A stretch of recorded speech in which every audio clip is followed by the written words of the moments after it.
En gang lå det en skygge over denne fine skogen. En skygge det var verdt å kjempe imot. Jeg har tenkt å besøke plassene hvor den norske motstandsbevegelsen holdt til. For å kunne organisere en motstandskamp så må man ha en base.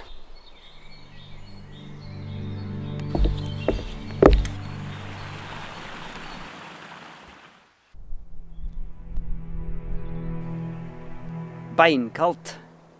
Og så kom det 50 konteinere. Hvor hadde vi vært om ingen hadde kjempet imot?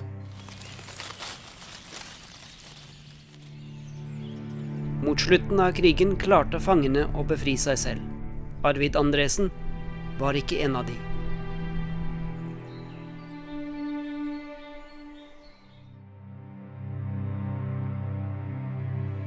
Takk for friheten. Den er dyrt kjøpt. Desto mer setter jeg pris på den.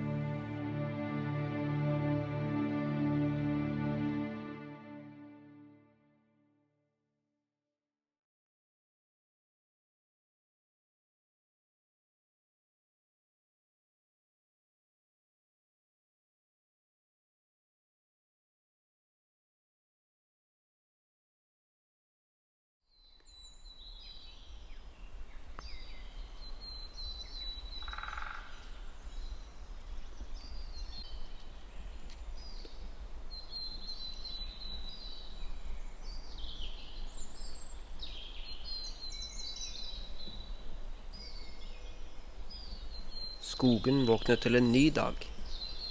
Fuglene bryter stillheten med sin sang. Også jeg har våknet fra en god natts søvn. Ikke alle på denne kloden får oppleve det. Noen legger seg i angst, og man blir vekket av sirener som varsler at noe vondt kommer til å skje. Andre blir skremt av geværskudd, flymotorer, skrik fra soldater, mennesker i nød. I verden har dere trengsel, sa mannen fra Galilea for 2000 år siden. Selv om vi i Norge ikke har opplevd krig de siste 80 år, får vi stadig påminnelse om at krig er en realitet. Menneskeheten har ikke blitt bedre med tida. Var i fred vil ikke bli før fredsfyrsten kommer tilbake. Inntil da må ondskap bekjempes, om nødvendig, med våpen.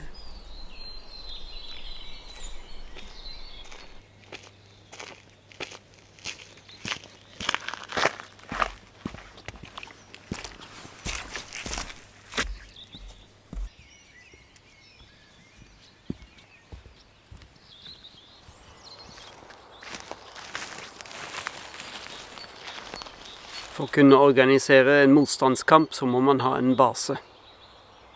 Nå skal jeg til Rudsetra.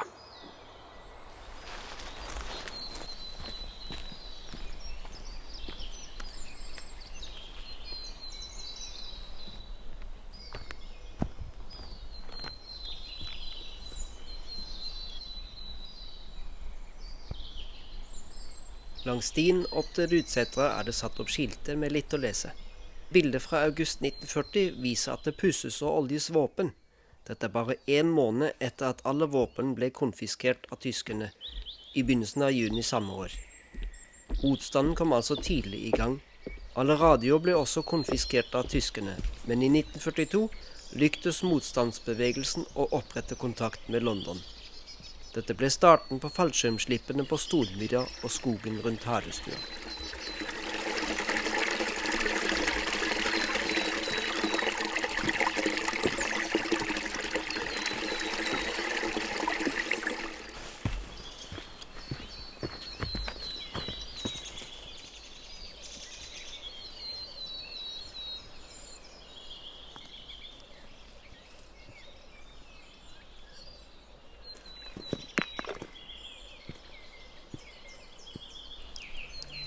Rudsetra ble benyttet til skytetrening. Ikke verst å ha 2 unge jenter som heiagjeng ved siden av seg. Men å være med på dette kunne være farlig. Ble man tatt, ventet til fengsel og tortur av Gestapo. Beta-senderen opererte fra Rudsetra. Den måtte stadig flyttes fordi tyskerne peilet den inn, og til slutt ble den flyttet til Sørkedalen.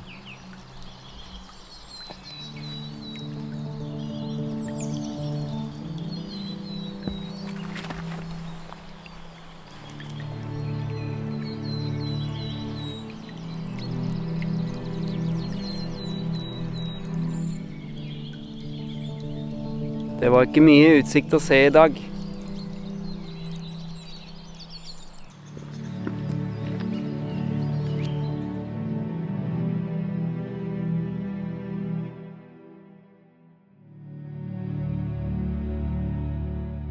Et eller annet sted skjult i tåken passerer jeg gården Månsrud.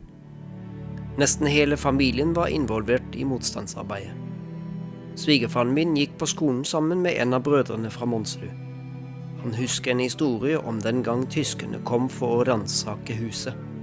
Jeg gikk sammen med han også på skolen, som så tyskere kom nedan til veien. Og da hadde allerede tyskere kommet med sånne vet du, og peile inn sendinger, for det gikk jo sendinger, meldinger og sånt over til Skottland, vet du.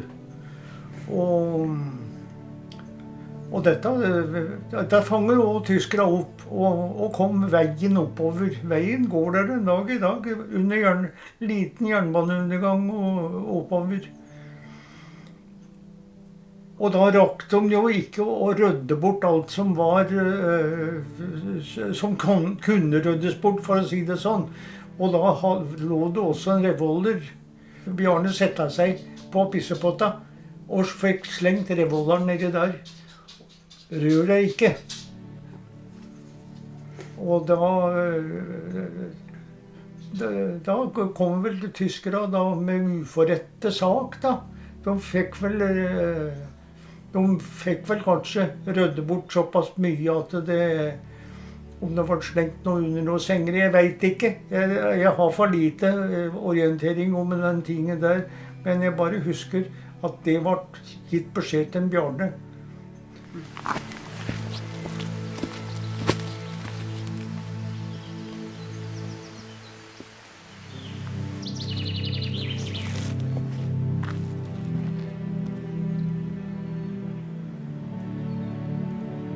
Er du nesten halvveis? Ta en pust og reflekter over innsatsen for å frigi Norge. Et annet populært symbol for holdningene under denne perioden var SUS, hvilket betyr sop ut søpla. Majoriteten av deltakerne var unge kvinner og menn mellom 20 og 30 år. Det å delta i formidling av meldinger var ansett som særdeles risikofylt, og de som ble tatt, ble som oftest henrettet. Lederen for det store slippet på Stormyra nyttårsaften 44 var kun 24 år. Det å motta ca. 50 konteinere og få disse skjult og fraktet vekk i løpet av en natt, var en prestasjon. Ved dette slippet var det også bestilt en hvit fallskjerm, da en av motstanderrepresentantene skulle gifte seg og trengte skjolestoff. Fallskjermen var klart synlig, og det sies at det ble uttalt «Her kommer brura». Når man leser om krig, hører man ofte om de store militære aksjonene. Om hvem som vant og hvem som tapte. Men noen ganger får man dukke ned i livet til de mennesker som var berørt av den. En motstandsmann som var forelsket og skulle gifte seg. Kjærlighet finnes selv midt i krigen. Jeg minnes en slektning fra mitt hjemland.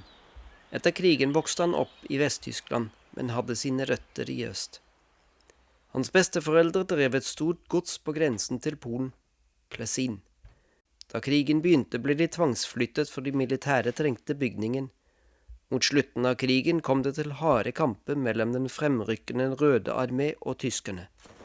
Over 500 soldater mistet livet.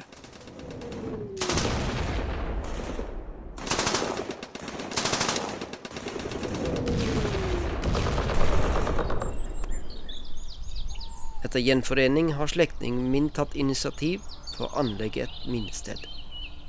Inngangsporten til slottet slik det sto igjen etter kampene, lot han gjenskape i stål. Den merkelige utformingen av døren er fordi tyskerne kjørte en tank inn i bygningen.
hjelp av gamle kart og flyfoter som viser hvordan området så ut før og etter kampene, graves det fortsatt etter døde som mistet livet i skyttergravene.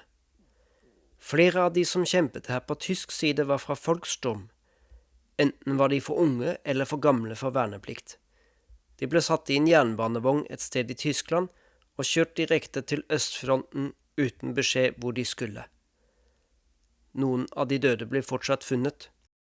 Ved hjelp av identitetsskilt, på tysk ofte kalt hundemerke, ble noen av dem fortsatt identifisert. Faren min viser meg sin som han fikk ved innkalling til verneplikt. En sjelden gang ble noen gjenkjent av personlige gjenstander. Deres ben ble lagt på en kirkegård. Am 4. Februar 1945 waren die Einwohner von Klessin geflüchtet. Deutsches Militär besetzte die Gebäude des kleinen Ortes. In den nächsten Tagen rückten sowjetische Soldaten bis an den östlichen Höhenzug heran. Klessin wird ständig mit Artilleriefeuer belegt. Fast jeden Tag gibt es Gefechte zwischen den Kriegsparteien. Als das nördlich gelegene Wuden am 27. Februar 1945 in sowjetische Hand fällt und in der ersten Märzwoche südlich von Klessin ein sowjetischer Durchbruch gelingt, wird der kleine Ort von 3 Seiten angegriffen.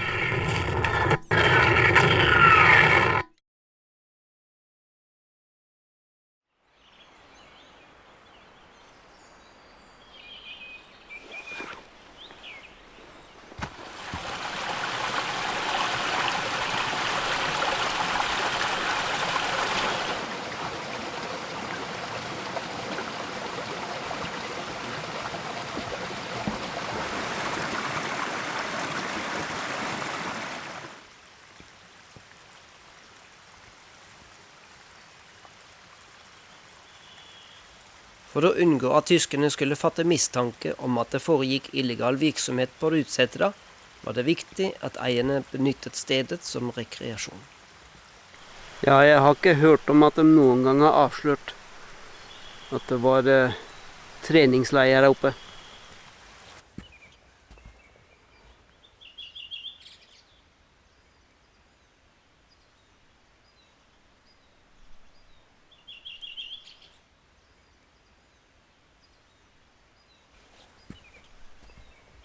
I krig ble grenser mellom godt og ondt visket ut. En nordmann som driver med våpensmugling for å frigjøre landet sitt, gjør vel en god gjerning. Samtidig er en mann som i vernepliktig alder ble tatt fra familien sin i Tyskland for å okkupere Norge, ingen ond person heller. Ragnar minnes noen møter med tyske soldater på jernbanen. Kjørt med toget oppover, Ja. soldater. Ja.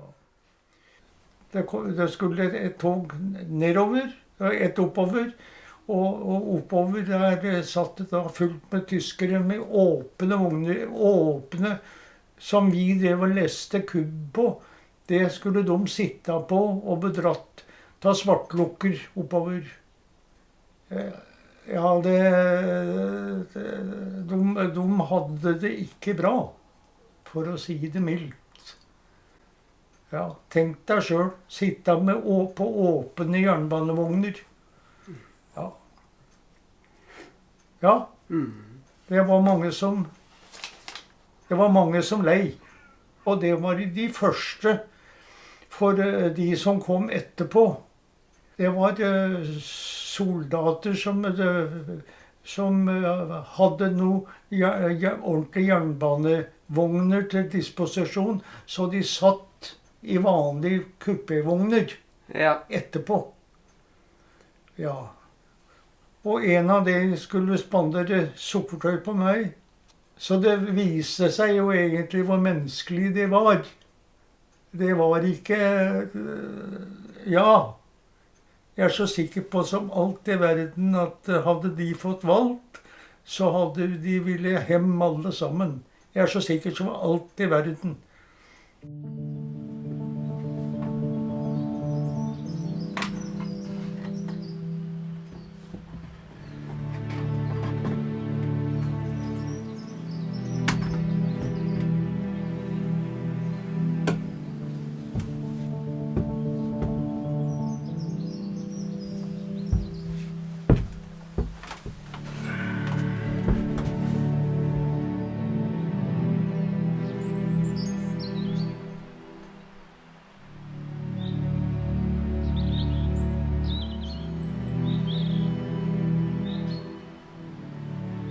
På fintværsdager kan man se Harestuvannet og Nordmarka herfra, men denne tåken passer til historien akkurat nå.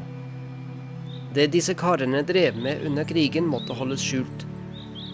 Etter fredning av Rudsetra har det ikke forandret seg noe her, så jeg tenker at jeg sitter på samme sted som motstandsmennene.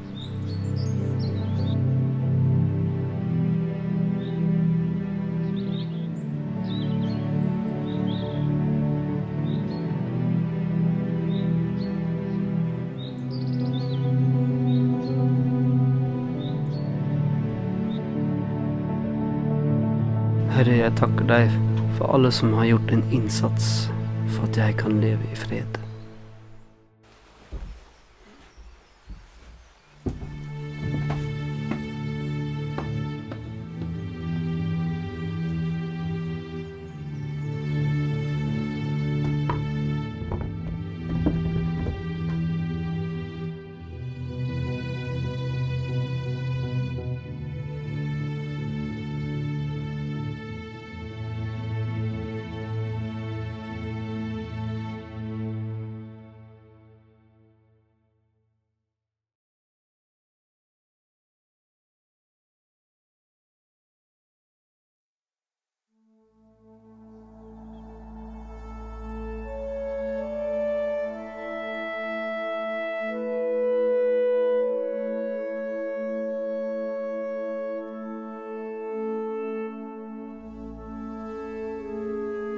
Isen har gått fra Harestuvannet, og nedbøren vil komme som regn fremover da.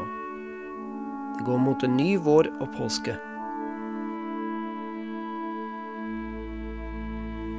Jeg må tenke på det jeg har opplevd på mine vandringer i skogen.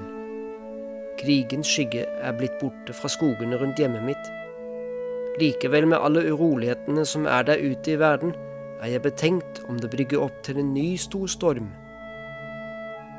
Han som er grunnen til at vi feirer påsken, sa: «Dette har jeg talt for at dere skal ha fred i meg. I verden har dere trengsel, men vær frimodig, jeg har overvunnet verden.» Dette løftet er en invitasjon til oss til å tro om å eie fred midt i striden, og fred ved denne tidens slutt. Fredsfyrsten kommer, og det blir en ny vår.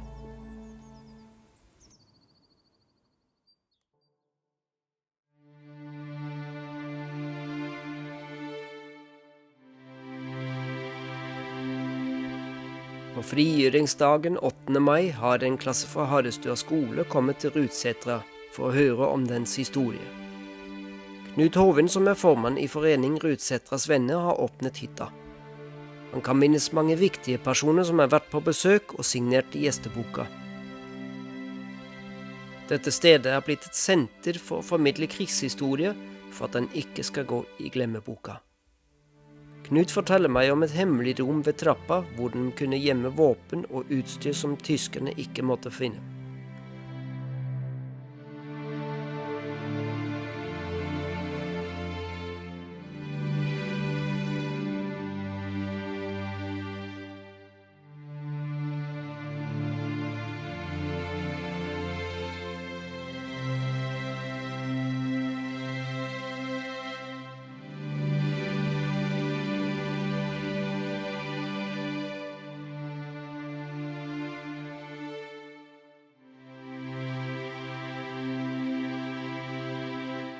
Einar Hagnes, eieren av Rudsetra, var også radiooperatør, og betasenderen ble gjemt i en hule i nærheten av hytta. Radiosenderen Gullfaks, som familie Monsrud benyttet, er utstilt på hytta. Motstandsmennene på Rudsetra og Monsrud gård har gjort en stor innsats mot okkupasjon og fortjener respekt. Hvor hadde vi vært i dag om ingen hadde gjort motstand? Vi er heldige som får nyte av freden som de kjempet for.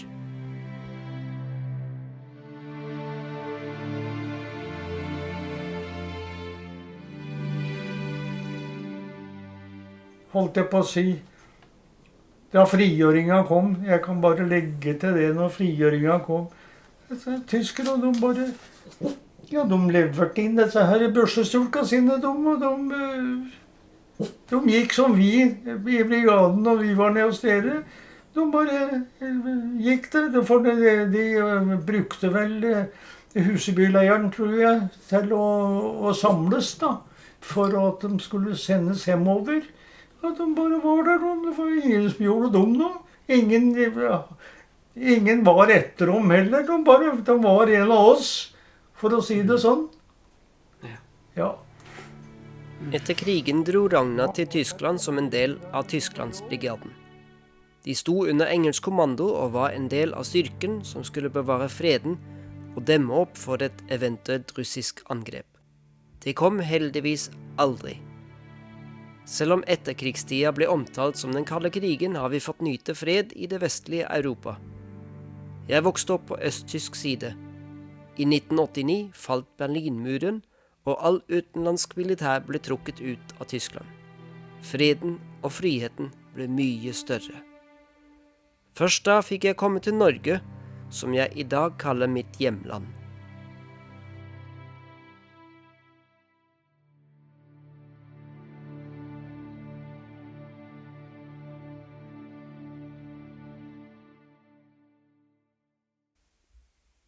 Norske mann i hus og hytte, takk din store Gud.